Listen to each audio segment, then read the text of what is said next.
Did your PC become slow after installing the latest Windows 11 update? In this video, I will show you how to go back to the previous version of Windows 11. First, right-click the Start button, then click Settings, click Windows Update, click Advanced option. In Additional options, click Recovery. Under Recovery options, in Go Back tab, click Go Back button. Go back to earlier build screen will pop up. Please share feedback. Click next button. On the next screen, Windows will ask check for updates. It will suggest installing the latest updates to fix the problem. If you want to continue going back to the previous version, click no thanks. Now you will see a screen called what you need to know. Read the information carefully.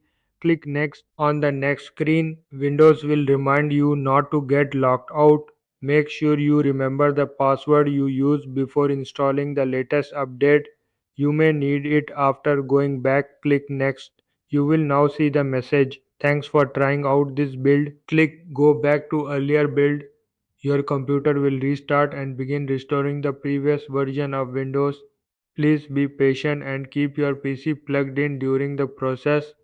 Once the process is complete, your computer will start with the older version of Windows, and that's it.